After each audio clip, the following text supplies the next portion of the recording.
বন্ধুরা এখন আমরা সমুদ্র সৈকতের দিকে এগিয়ে যাচ্ছি স্নান করব বলে। এই যে দেখো, এই তাকাও এদিকে, এই যে তোমাদের দাদা ভাইও আছে, আমি তো আছি।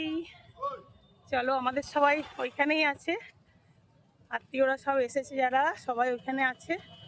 আমরা এসে একটু ড্রেসটা চেঞ্জ করে নিয়ে আবার যাচ্ছি এবারে স্নান করব বলে। তো চলো দেখতে থাকবো, তোমাদেরকে সমুদ্র দেখিয়ে নেব। আগেও একবার এসে তো দেখিয়ে নিয়েছি, এরপরে দেখি আর কি কি দেখানো যায়, ঢেউ দেখানো যায় কিনা সমুদ্রের। চলো টাটা।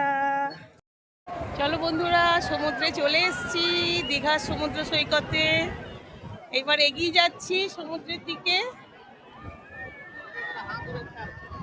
জল কিন্তু অনেকটা দূরে, দেখো কোথায় জল থাকার কথা আর এখন জল আছে কত দূরে, দেখো অনেক দূরে জল। দেখা যাক সবাইকে খুঁজে পাই কি না। সবাই ছাড়া ছাড়া হয়ে গেছি আমরা, এক বাস ভর্তি আত্মীয় স্বজন।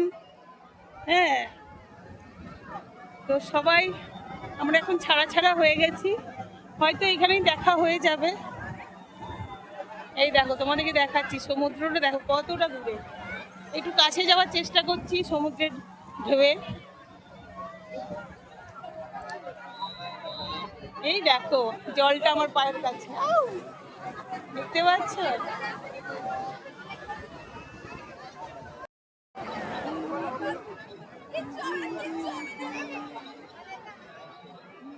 দেখো বন্ধুরা, ঘোড়াগুলো কেমন একা একা দাঁড়িয়ে আছে, সাজগুজ করে একা একা। দেখো ঘোড়াগুলো কেমন দাঁড়িয়ে আছে, তাই আমার মন চাইছে ওদের সঙ্গে একটু ভিডিও করি, সেলফি তুলি।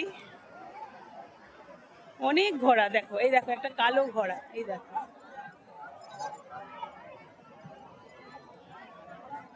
কালো ঘোড়া, এই যে সাদা ঘোড়া, কত ঘোড়া এখানে, ঘোড়াই ছড়াছড়ি। এই দেখো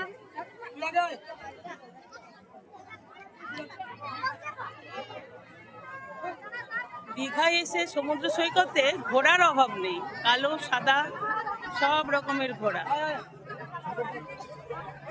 তোমাদেরকে দেখিয়ে নিলাম, তাই আমি জানি তোমরা দীঘায় এসে থাকলে তো এরকম ঘোড়া দেখতেই পাও, তবু ইচ্ছে গেল যে তোমাদের সঙ্গে একটু শেয়ার করি ভিডিওটা।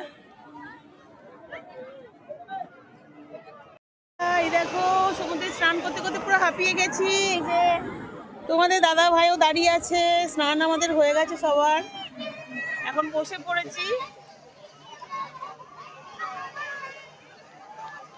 তো দারুণ এনজয় হলো দীঘার সমুদ্র সৈকতে এসে বন্ধুরা।